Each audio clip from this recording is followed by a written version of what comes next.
It's the Jobbers Tears Podcast. Ladies and gentlemen, boys and girls, this is Sir Wilkins, and this is a new segment. And ladies and gentlemen, we have a special guest with me here tonight. Is it tonight? Yes, tonight. Well, I'll say tonight. In the YouTube world, you might be watching this during the day, but we have the legend himself, an icon to the game, and supposedly he's leaving the game. Not supposedly. We'll talk about that. Mr. Rey himself, the king of New York. Ladies and gentlemen, he is here. Talk to me, people. My brother, first of all, thank you so much to everybody at Jobbers Tears Podcast. I mean, the fact that you reached out to me and asked me to do this interview, it meant a lot to me. I'm really excited to be here today. Bruh, I don't know if you work in the business right now, if this is a work or the real thing, and this is crazy. This whole retirement thing is really, it came out the blue. Maybe you were planning this out, but this came out the blue to a lot of people. It's been planned for a while, just due to the fact that, you know, the way that I explained it, I'm 38 years old. I've been knocking on the door for a very long time, and over the last 6 months to a year, I told myself that I was going to give myself that final opportunity to either finish the job or know when it was time to quit. And I recently had a tryout for Ring of Honor. I was recently at NXT, and just, you know, private stuff with my son as well. And just, you know, you have to make that decision. And this is as real as it gets, man. I mean, it breaks my heart and it feels weird to me still. Mm-hmm. But I know that I made the right decision. So we're going to have to rewind and go to the beginning. Right. Because we're at the end of the road right now. So it's crazy. So let's talk about how you got here. How did you start in the business? Well, I started in the business in early 2000. That's when AOL like 4.0 was popping off and 5.0 was popping off. It's crazy that we're talking about that stuff. This man said AOL. Yeah. Yeah, which was insane, right? We were looking, America Online was popping, and at the time I was looking for a wrestling company. And a friend of mine, his name is Darren Quick. He wrestles as Devious. He helped a lot of guys get into the business as well. He had a backyard wrestling company called TCW, which stood for Target Championship Wrestling. And we were just looking for an opportunity, any place to get in. And it so happened that he was paying people from the Doghouse, which is the school that I eventually enrolled in and graduated from, paying every week to utilize the ring there. So I linked up with him, and then it kind of everything just fell into place from that point in time. What made you fall in love with wrestling? Oh man, that's from day one. My brother Kevin, my brother Diami, and my dad were avid WWF fans. We're talking about the late '70s and the early '80s. And when I grew up, from when I can remember, it was always on TV, WOR TV, Channel 9. They would film their TV tapings in Allentown, Pennsylvania, which is crazy because later on we would end up working in Allentown, Pennsylvania. And it was just the beginning, and I fell in love with it. The pageantry, the characters, everything. It was just, I knew that's what I wanted to do always from day one. You have a phenomenal vocabulary. Thank you, man. I appreciate it, bro. I don't think people utilize it enough, but every time I've spoken to you, I'm like, yo, damn, let me get this dictionary out. But you get into that dog pound, this type of backyard wrestling. That didn't deter you? Like, see that backyard type of thing? Because it's not the same thing as WWF. No, WWF is on that larger scale. So you going to that backyard thing, like, aren't you like, yo, what the fuck is this? You were young, and it was just about living the dream, you know what I'm saying, and finding a ring. And I never thought that I was going to get into the independent scene. I didn't even realize where I was at in the beginning. You know, you go to this place, you show up, there's just a few rings there, and it's great. But I didn't know who Homicide was, or the Tower Torture, or Low Life Louie, or any of these guys that were there. You're speaking about legends, too. Yeah. Oh, for sure. New York legends, and some of the guys that, I mean, Homicide is my trainer. Low Life Louie taught me how to lock up for the first time. So it's like legendary guys that I didn't even realize that I was affiliating myself with. It was kind of, you know, just manifest destiny, being at the right place at the right time. It just happened. I didn't know what I was doing, to be honest. I was just looking for a ring. Majority of wrestlers say when they first start, they hit a wall immediately. Right. And they make a decision like, am I going to keep up with this? or am I going to leave? Yeah, for sure. Because when my brother, he came with me to start, and he took his first bump, and he was like, yo, I'm done. Really? Yeah, all it took was one bump, bro. It was just like that. He fell, and he experienced like the air leaving his body and the way that he felt afterwards. Because people don't understand, when you bump on a wrestling ring, there's wood, there's metal. In the doghouse, we had like stop signs, and we had one-way street signs under the ring as well with bolts. And it's no joke, man. You have to be a certain type of person to be able to bump and stick with it. So when he felt it, he was done, and when I felt it, I got addicted to it. Oh, okay. Yeah, quickly, man. Addicted to the pain? Not addicted to the pain, but just, you know, when you love something so much and you're like, oh my God, I'm actually living my dream. That's what it was about more than anything. So when I took that first bump, I knew that's what I wanted to do. I didn't understand where I was at. I didn't understand who I was affiliated with. I just knew that it was something that I wanted to do, and it didn't matter if it was in front of one person or 10 million people. I was living my dream. So it's that concept of ignorance is bliss. Right, most definitely, man, for sure. It's, you get in there, you don't know any better. No, I had no clue. I really, like, if now that I sit back and I think about it, it's all, like, my story is over. You know, Yeah. It's sad, but when you sit back and you really ponder, you know, what it is that you were doing and why you were doing it, it was never driven for money. The end of my career was driven to make a career and to get on national television. When I first started, it was to get into a wrestling ring and to actually just take a bump. You know what I mean? It was a big contrast as far as to why I wanted to do it. But the more you get in, the deeper that you get in, you start learning. And I learned about what I actually had the potential to do at that time. So you're getting through the business, you're moving forward, you're learning. Tell me about your first match. Wow. So my first pro match, because I had, you know, obviously matches in the TCW, which was just backyard matches. I didn't know how to bump. I didn't have any psychology. I didn't understand like the proper footwork. I didn't have proper gear. So what happened is that Homicide reached out to a lot of the guys that were in TCW, realizing that he was losing his doghouse troops to the independents. So every Saturday night they would do a show for fans. People would get their practice in and stuff like that, which was great. But he was losing his guys to the independents. They were starting to do all these little shows all over New York, New Jersey, and he needed to replenish the crop. Yeah. So he came to me. He came to All Money Is Legal, my old tag team partner, Casey Blade, Devious, and a few other guys, and he wanted to bring them into the doghouse.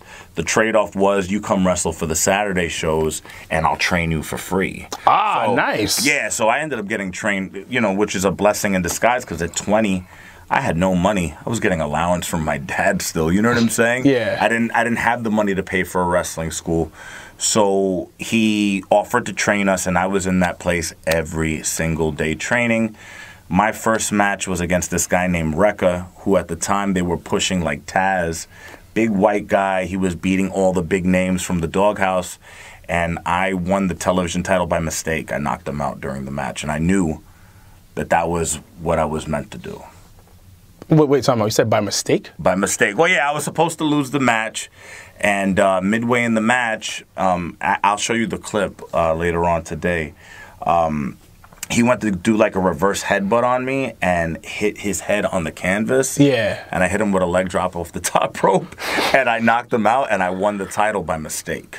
What happened after? Oh, yeah, it was repercussions, you know, because think about it. If a wrestling company, any brand, is building somebody for 6 months to a year as this unstoppable machine, and this 6'3", 175-pound skinny kid from the Bronx comes in and beats him in his first match, you completely diminished everything that happened beforehand. But it was my destiny. It was what was meant to be for me. This motherfucker said destiny. Yeah, for sure, man. I get the destiny part, but you knocked the motherfucker out. Yeah, I mean, that day, it was so funny because Homicide, and I remember this vividly, he was like, your finisher is going to be the leg drop off the top rope. Really? Yeah, he saw me do it, and dude, higher than psychosis. I swear to God, bro. If you guys see like the elbow that I do, the elbow drop off the top rope, I get a lot of height on it. Yeah. Imagine that with a leg drop with 20-year-old legs and being a lot lighter. The spring is going to be OD crazy. So when I did it, it was all ass cheeks, dude. I mean, it looked good. You know, the leg was out straight like this. But when I sat with, it was like high thigh and like bony ass, and it was lights out, dude. He was out. And that's what happened. I won by mistake. Next week, I got squashed. I lost the belt. But, you know, that was my first experience. That's a phenomenal story. Yeah, dude, it's crazy. That's phenomenal. That's on some real, like, Angels in the Outback, like some Disney story shit. Like, he's in the dog pound, he's backstage wrestling, then he knocks him out by accident, and then he champion. Yeah, I won their second highest title in my first match. I remember afterwards, the Christopher Street Connection was sent out to shoot on me. Because I knocked out their guy and they thought it was done on purpose or whatever the case may be, which is crazy. I'm this super green kid that doesn't, I'm greener than goose shit, greener than your pants. And I didn't know anything about the wrestling business. I just knew that I was doing what I loved. Yeah. And I never expected that to happen. And when the referee counted 3, I was kind of like in shock, but you got to go along with what happened. Yeah, I got it. Yeah, for sure, man. And that was it, bro. And after that, I got even more addicted, bro. Now, the addiction is going, this is a drug right now. We definitely just turned wrestling into a drug. In a good way, though, not in an intoxicating way. Yeah, we're not pill popping. He's living his dream. 1,000,000%. You're moving forward. You're going through this whole thing. You're having a good time. When does the dark times come? Because every good story has some dark times. The dark times came. Okay, so a few months after that, Homicide decided that me and my old tag team partner, Noel, Casey Blade, were going to become the Dirty Rotten Scoundrels. So it's a phenomenal name. Yeah, we were the DRS, but before that we tried a different tag name. We were called the Deadly Venoms. It didn't work. I'm happy it didn't work. I'm home one day watching TNT, Monday Night Nitro, and a commercial comes on with TNT. It's the Dirty Rotten Scoundrels movie with John Candy and I think Dan Aykroyd, I think, are the 2 guys in it. And I was like, that's our name. Nice. And then, you know, you just see something, you're like, the Dirty Rotten Scoundrels. Yeah. Like, that's us. We became that. We were successful. We won the tag team belts in the Doghouse, which was a big rub. Then we graduated in one of our last matches at the Doghouse. And we're sent out to the independents. We started at Jersey All Pro Wrestling, and before you know it, we were booked in every major wrestling company in the Northeast, winning their tag belts at the same time. And that's probably when the dark times came, because I started doing it for the wrong reasons. I come in and I'm doing it because I love it. Now I'm doing it to get girls. I'm doing it to get drunk and to act wild and crazy, and I kind of just lost the focus of what the real goal was, you know? Like, it was insane. Like, I wish I could go back and start all over again and do it all over again. The focus would have just stayed on pro wrestling at all times. But why would you want to start all over if you learned a lesson from there? I mean, you learn a lesson, but unfortunately you're applying it now to 38-year-old Negro, not 22-year-old EC Negro who didn't realize where he was at. I was in the locker room for the first Ring of Honor show.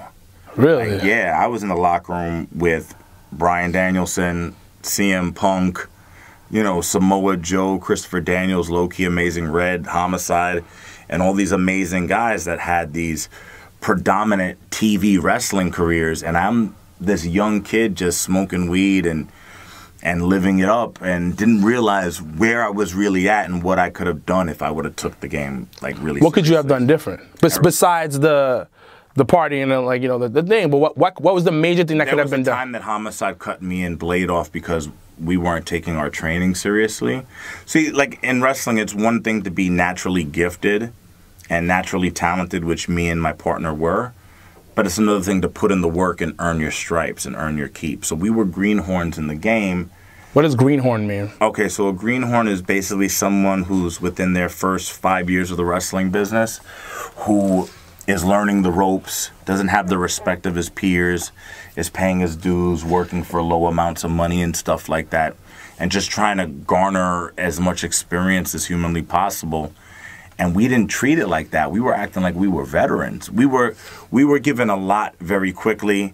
When you're on the independents for less than a year, and you already have like 6 title belts at the same time. 6 title belts, man. You guys had? Yeah, we were running the Northeast, bro. Like it was crazy. We were handed a lot because we were naturally talented, and we were garnering these big reactions every show that we went to, where fans were reacting in a different way to us because we were unique and we were creative with what we were doing, but we didn't understand what we were being given. We were definitely being given it too soon, and I wish, like, we paid our dues more than what we did early on. That's how I would have went back, because then I would be more humble. I wouldn't be projecting myself as this asshole or this immature person, and then the people around me would have respected me more to help me more. Because in wrestling, you need help regardless. Anybody got any questions? IG Live people, anybody got any questions? Because I got a few over here. Yeah, go ahead, shoot, bro. So, first off, thank you everybody for asking questions. Yeah, appreciate it, man. I'm going to start from the first one I see down here. Do you want to be someone's manager?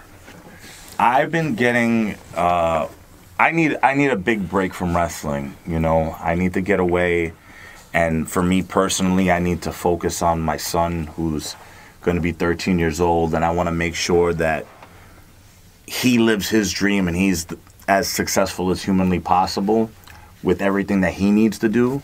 My focus is definitely on him 1,000,000%. I'm seeing that. I'm seeing a lot more pictures with him. I'm seeing you are breaking kayfabe, more or less. I want to show people that I'm legitimately done, and I want to show people who I really am as a character, because as these guys would attest to, for a very long period of time, you would hear a big negative stigma about me from people that never even interacted with me or knew who I was.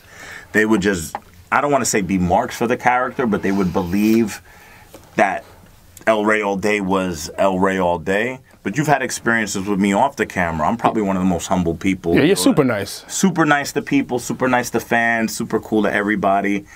But for some reason, the stigma was different. And it hurt me financially in this business. It hurt me mentally and physically as well, because I felt like I was doing a lot of things to give back to professional wrestling, and it just wasn't being reciprocated. So now I want to show people, now that my time is done in the wrestling business, this is who I really am. This is what I'm about. I'm about helping people. I was raised by 2 Christian parents that live their lives the right way, and I have 2 brothers and 3 sisters. I'm a family man. And I want to make sure that my son is successful. His dreams are more important than mine. You raised a good thing about being so good at what you do. Right. Which is building that character, El Rey, King of New York. And you were, for the most part of your career, a heel. I would say 80 to 90% of my career I was a heel. But the most successful part of my career was the 10% when I was a babyface. Really? Yeah, man. I was on fire, bro. Like, people were really into what I became. And can you explain that babyface character a little bit? Yeah, it was just, you know, people were so acclimated to seeing, another vocabulary word, people were so acclimated to seeing me project this negative character for such a long period of time that they wanted to cheer me when they saw EC Negro as the good, humble baby face. Okay. Right, which, you know, listen, you're a big fan of all types of professional wrestling, and first of all, we thank you for what you do for the business, because without guys like him and Jobberteer's podcast and, you know, all the other podcasts out there, people aren't going to see that other aspect of wrestling. They're just going to see what they see on television. Yeah. You know what I mean? What you guys do is you give us real life. You give us a forum to express ourselves and stuff like that. So I'm grateful for that, and I appreciate that a lot. But now that I'm able to do that more, people are going to see, wow, this guy Negro really was a good guy, man. This was an act. Was it because you want to keep that character strong, 100%. Right? 100%. So you were kind of torn, because I got to keep the character strong. I got to put on this persona so people can believe it, which helps get heat. It hurt me though more. It hurt me more than it helped me. But why did it hurt you though? Because people really believed it. Is it people? Is it the marks, the fans, or is it people behind the scenes in the business? I think it's a little bit of everything, to be honest with you. And to be honest, it's probably more the wrestlers I don't understand that because they know you're a character. But you're intimidating to them because you're good at what you do.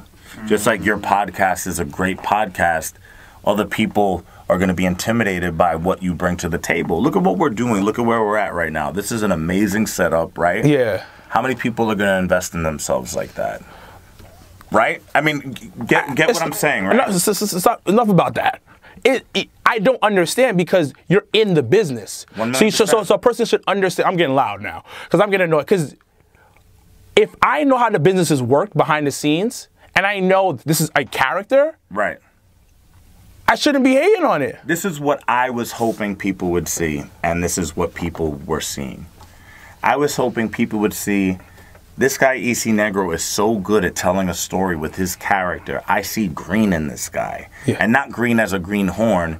I see money, right? So let me bring this guy in to elevate my other guys. But unfortunately, we're in a very competitive business, right?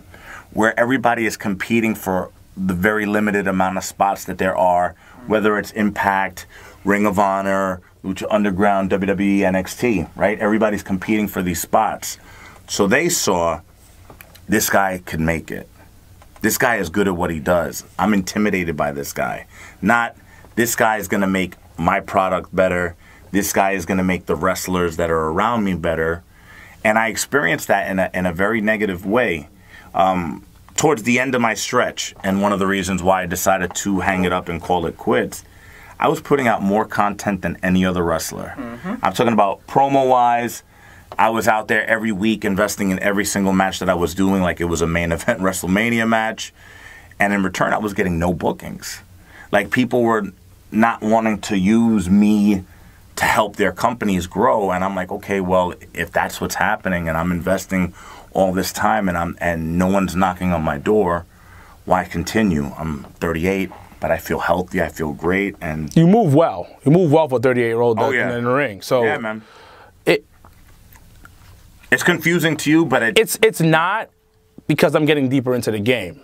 Right. So I'm talking to more guys behind the scene, more guys there who are telling me what's going on. And I've heard that New York, the tri-state area, when it comes to the wrestling game, I'm not going to call nobody out because I've worked for great companies so far. Right. Battle Club Pro, I've done as great guys. Joe Kim's a very nice guy. BCW, I'm about to start working with them soon. But you saw the look on my face. I was the first booker for BCW. You know what I'm saying? I helped start that company. Yeah. I saw the way that they treated me. They believed what they were being told by other people instead of seeing that we were building something special, because when I was in BCW in the beginning, it had a great buzz. People were talking about it. I was booking a lot of the right guys. They got rid of me, and to be honest, I don't feel like they ever really recovered from that.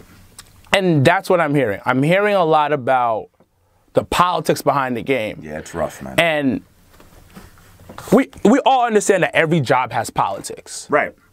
But I feel like the indie scene in New York is heavy politics. So this is crazy. In a tri-state area. So you'll go to the Midwest, and there'll be guys. I'm not in the game no more, so I can speak openly and freely about everything and not worry about. This is why we called you. Right. So you got guys like Sammy Callahan taking care of his guys, right? And they're going to all these different places, and they're getting all these bookings. The Myron Reeds, the Trey Miguels, the Ace Romeros, and guys like that. And it's fantastic for the business. That doesn't happen in New York. Everybody's competing with one another in New York instead of seeing the big picture of let's work together to make people money. If we all work together, the New York wrestling scene is going to become bigger, and there's going to be enough money for everybody to do well. And it wasn't like that. You go to California, you know, Willie Mack and all these different wrestlers, they're all working together, bro. They're all on Scorpio Sky and all these other guys. They're all on the same shows, making money together. There's nobody hating on nobody. The focus is on making money. Here, it's like you got to fight for your spot. And when you're putting out your best work and you feel like you're in your prime, which, to be honest, I still feel like I was putting out my best work and I'm in my prime, I wasn't getting those opportunities for specific reasons. I can't go into why, but people were more intimidated by me than seeing me as an asset. Whereas I'm so confident in my ability and what I bring to the table, just like yourself or any of you guys in here. You're so confident in yourself. You're not worried about the next man. Mm-hmm. You're not worried about what other people do. I don't worry about other people. I know what I bring. You know what I mean? Any other questions? Anybody got any other questions? David asked, who would you like to face on Impact? Oh, wow. I'd like to face every single wrestler on Impact. No, but there are certain guys on Impact Wrestling, obviously, that you'd want to face. Pentagon would be probably number one on the list. That'd be phenomenal, man. But to get those opportunities, you have to be in with the right people and be at the right place at the right time. But I feel like I can make money with that guy. Ray Phoenix, Sami Callihan, Brian Cage. There's so much talent there that I wish that I would have been given the opportunity to work with. Now, okay, so go ahead. Somebody said, are you going to do movies or music videos? I mean, I don't know what the future holds. I know for myself, my plan has changed a lot. You know, by now, my intention was to be on national television working for a major wrestling company, or at least knowing that, you know, my path was close to being there. And unfortunately, it didn't happen. I know for myself what I want to do is help other people. So whether it's become a motivational speaker, at a time I wanted to be a pastor for a very long period of time, which you'd be shocked about, right? I want to help people. I want to make sure that, you know, especially with my son and with other people, that they're able to live their dreams. And if I'm able to help somebody achieve a goal, that's bigger than any championship you could win. Now, let me ask you a question. When it comes to... Good question, by the way. You did say help people. Yeah. So with all this knowledge that you know, those dark times, and you got passed through those dark times, right. I'm assuming, like when it's like mid-20s, you're out of that dark time where you're not really doing the right things. Right.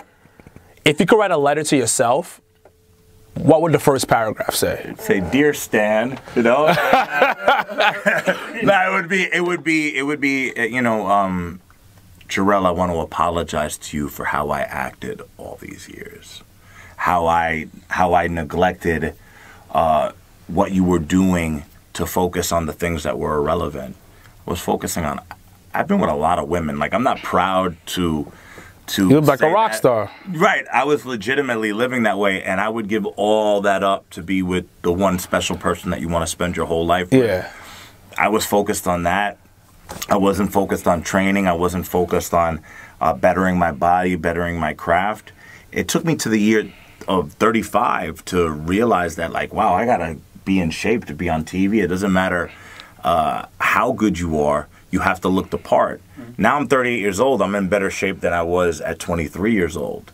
Wow. And I went relatively far not being in shape at 23, 24. Does that matter within the industry like that? I don't think it matters now as much as it did back then.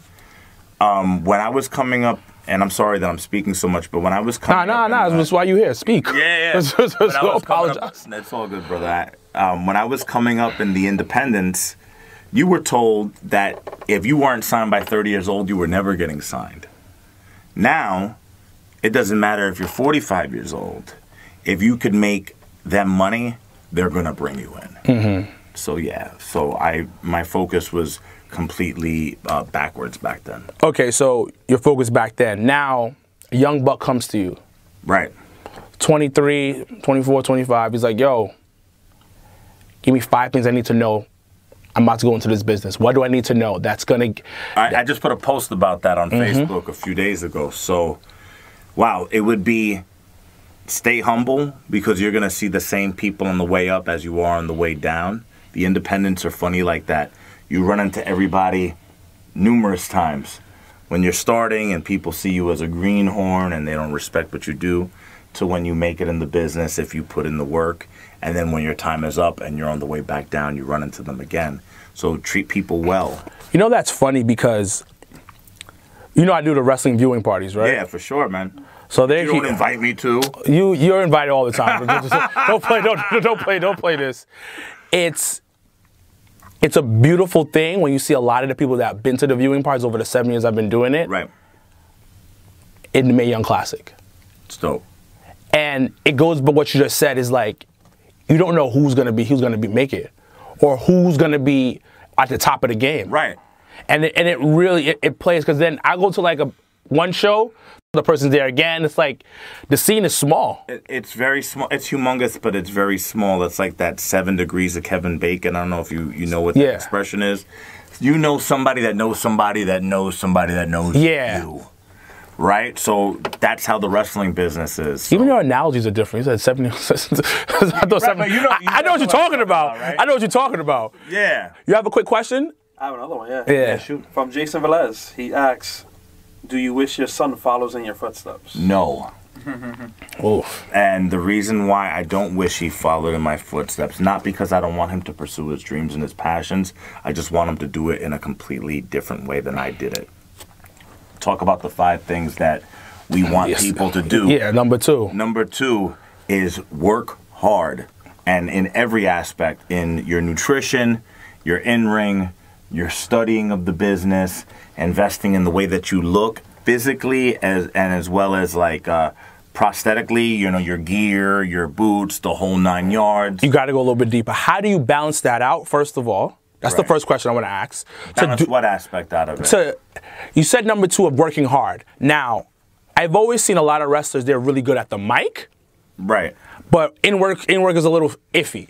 Or they're I got labeled that as well. Phenomenal in the ring, but trash on the mic. Right. Look good, but not really good with the other types. Now, how does a young buck come in and is like, yo, without being overwhelmed? You have to find the right group of people to be affiliated with. Okay. Right? You want to be affiliated with people in the wrestling business that want to see you win. Right? Not be affiliated with you because they're affiliated with you.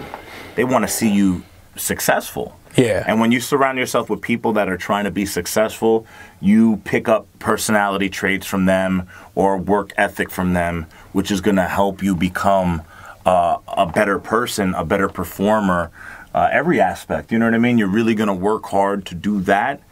And I did surround myself with people like that for a certain period of time, but there was a lot of points in time where I didn't, and you kind of become who you affiliate yourself with. Okay. So that started happening with me.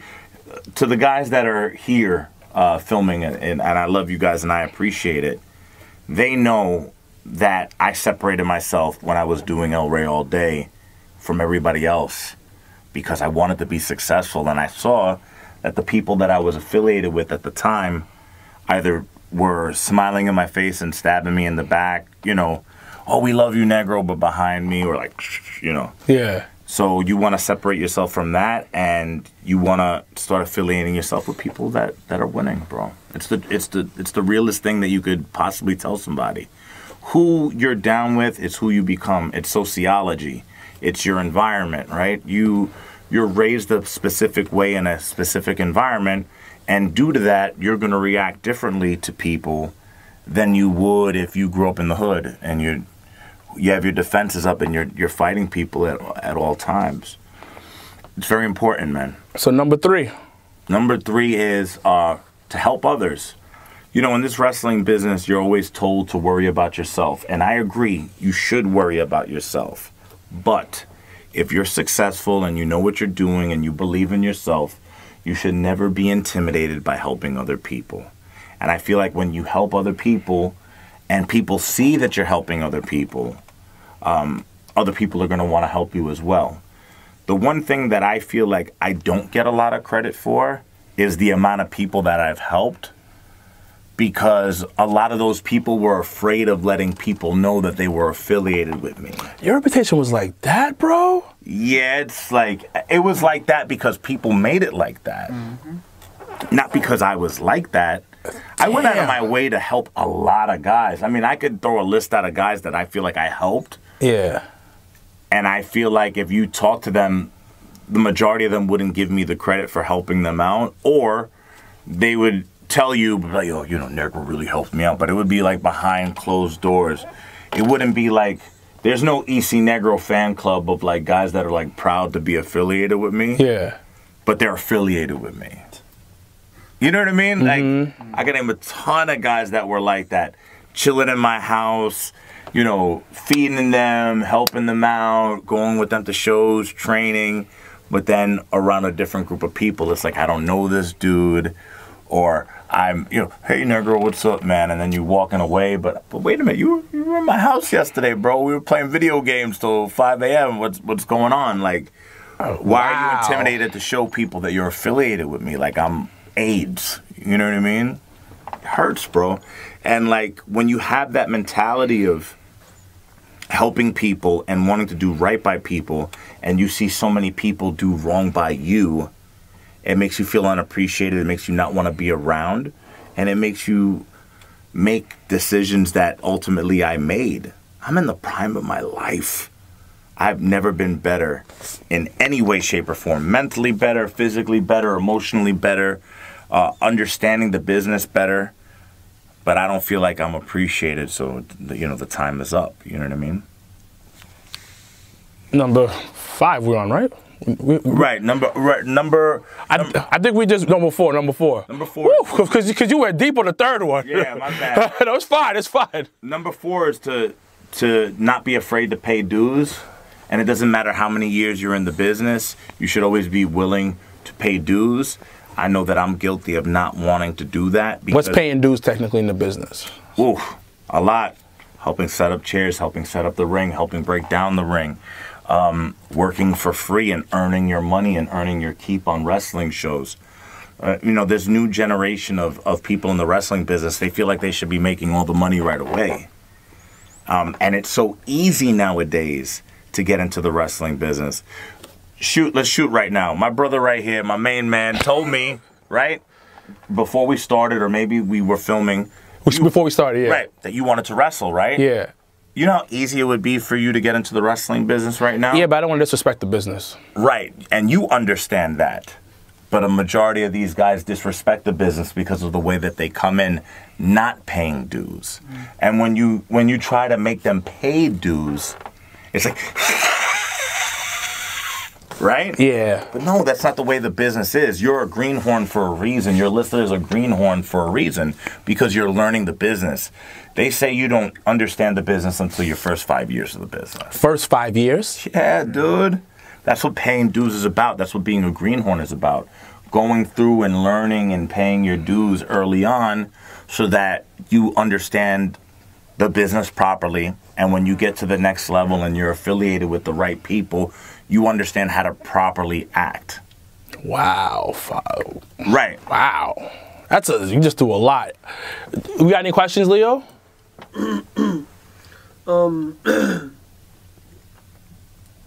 not yet. I have a few. Yeah, go ahead. Your brother asked, do you fly like Superfly?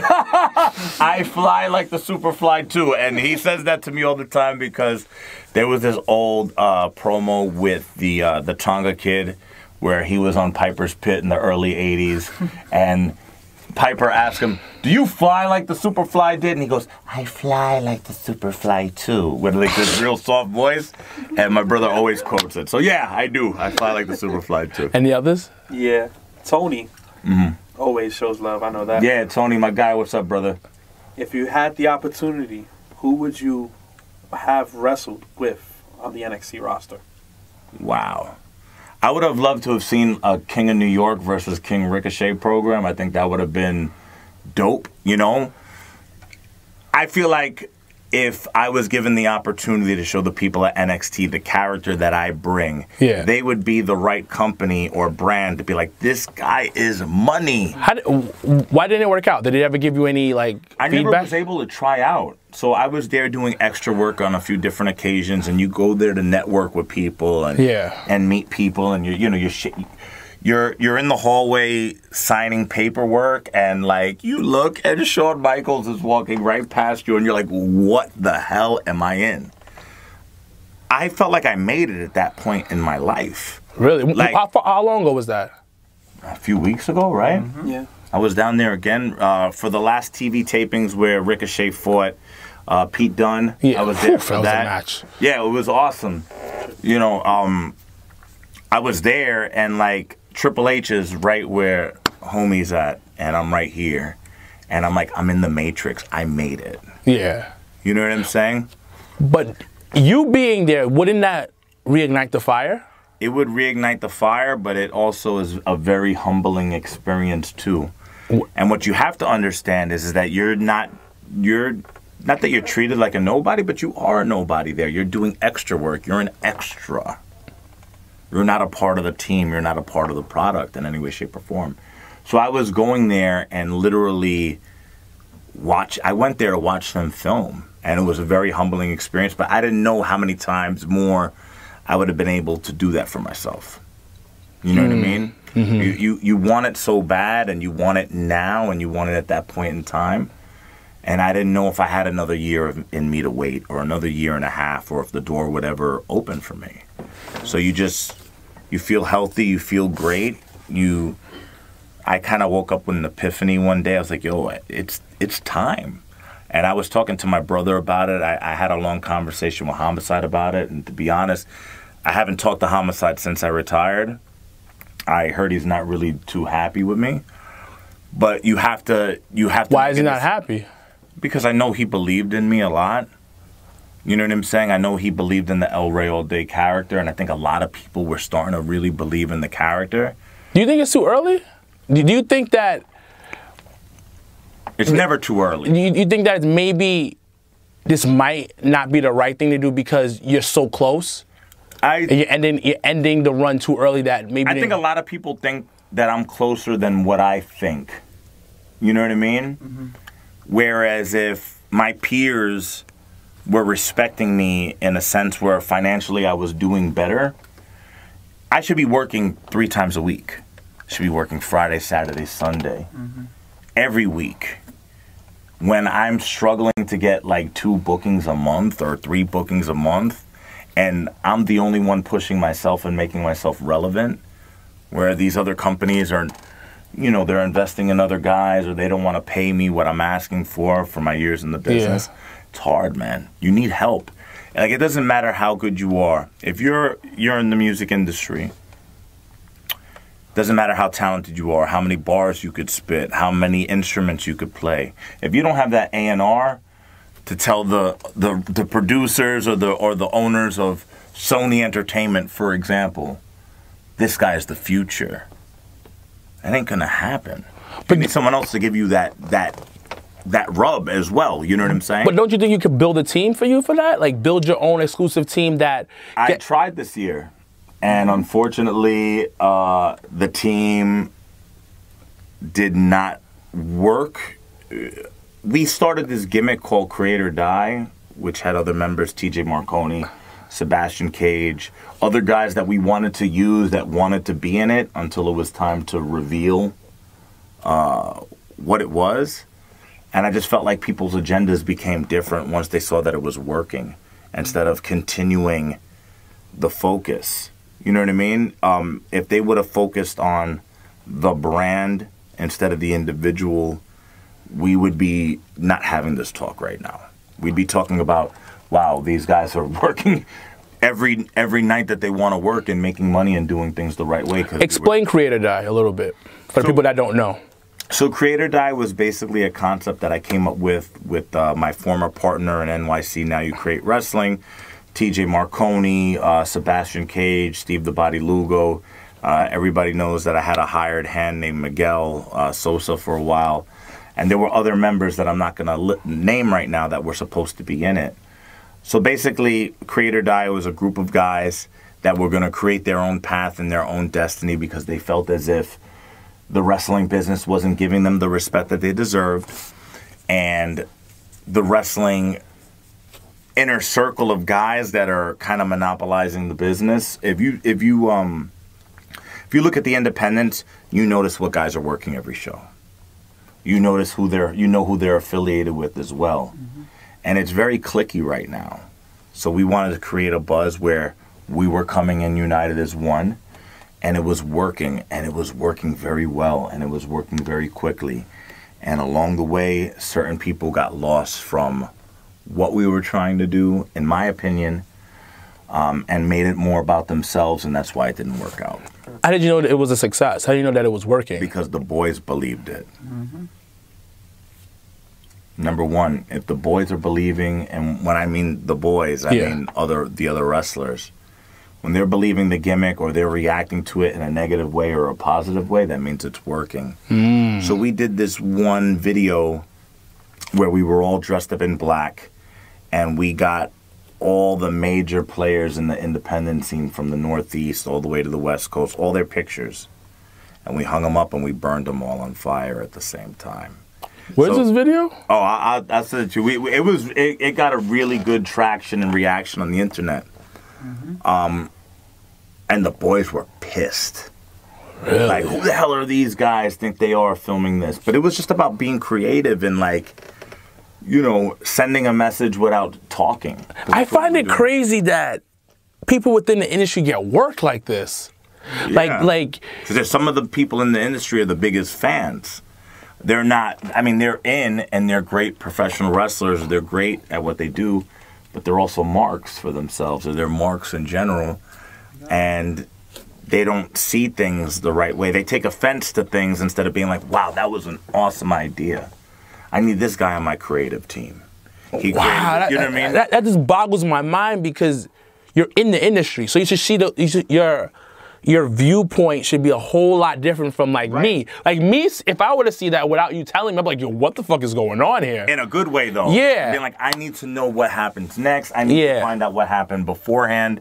Work out with us in the gym all the time. Yeah, and I'm sorry about not showing up today, bro. I got busy, man. We're supposed to do biceps and shoulders. And you know, he used to be a former wrestler himself, so for him to ask you this, it's really cool. He wants to know what will make you come out of retirement to come right back into the business. That's insane. Face him. Yeah, no. Face him. Yeah, I don't think there's much that would make me come back, man. Because I just feel like I'm not going to get the opportunity that I want. And when I came back at 35 years old, I retired for 2 years and I came back. And when I came back, the goal was to make it.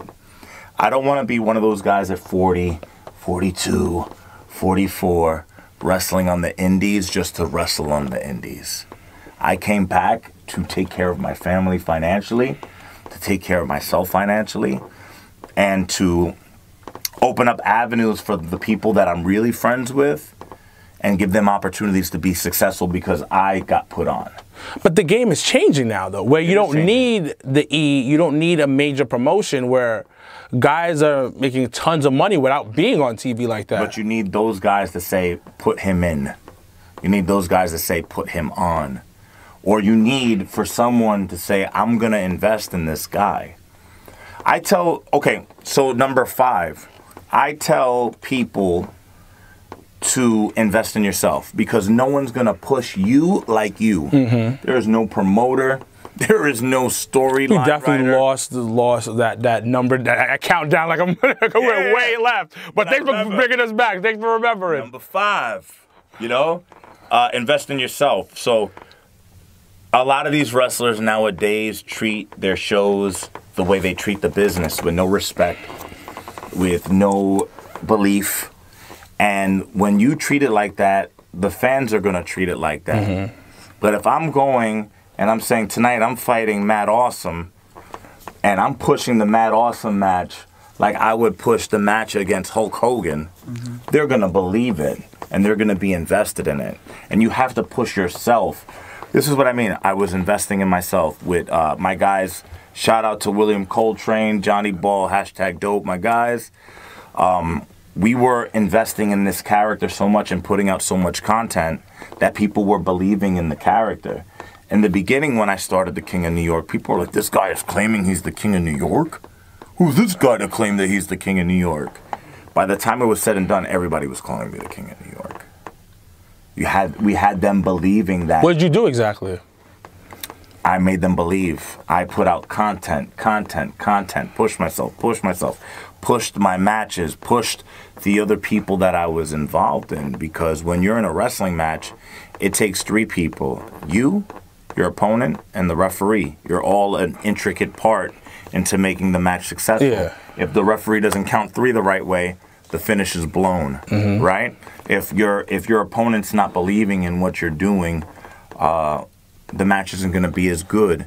So if I'm wrestling someone here, for example, If I'm wrestling Caveman and I'm believing that he's a caveman and I'm projecting everything as to he's a caveman, everybody's going to believe that he's a caveman. But if I don't, the people won't believe it. So wrestlers have this big tendency of just putting up match flyers, and that's all they do. People are not invested in a picture. They see the picture as this. This is like your whole podcast is just this picture. Right? Yeah. No content. Nothing. It's just a picture. Just a picture. Why are they going to tune in? Why are they going to watch? Why are they going to pay attention? They're not going to watch. They're not going to pay attention. But Sir Wilkes is in front of the camera with Janelle all the time. You know what I'm saying? Making people believe, talking, and making them relatable and understanding what they're doing. And that's what makes people pay attention. So you sure you want to leave the business? Yeah, I'm sure. There's other things. There's a lot of other things that I feel like I could be successful at doing. Which is? Being a motivational speaker, the priest, being a director, being someone that comes up with show concepts and things of that nature. I want to be affiliated in a business that's going to love me as much as I love it, and where I'm going to be respected as much as it respects me. And I love wrestling so much, and I love what I do so much, and I respect it so much, but it wasn't loving me back, and that was where the final straw that broke the camel's back happened. So before we leave, any last words? Like anything you want to let people know? Like, is this really happening? Yeah, 1,000,000%. What I want to do is I want to apologize to anybody in this wrestling business that I've ever offended, that I've ever disrespected, that I've ever hurt with comments. I never meant it. I wanted to be this character that was believable, and I wanted it to be so believable that I did it around the boys. But I'm sorry for doing that, where I should have just been Jarrell instead of EC Negro the whole time. And I really feel like my story would have been a lot different if I was able to do that. So I want to apologize to you guys for that. I want to apologize to the wrestling business for me not taking it as seriously for a very long period of time. And I just want to give back to people, and I want to help people, and I just want to be in a situation where people appreciate what I bring to the table, and I can show them how much I appreciate them when they do that for me, because I'm a very loving guy, and I want to give that back. Yo, thank you. Thank you so much for this, man. Thank you, man. My guy. Appreciate it. And that was one of the greatest interviews I ever did in my life. EC Negro, Rey, the King of New York. He's done, he says. Ladies and gentlemen, thank you for watching. It's the Jobbers Tears Podcast.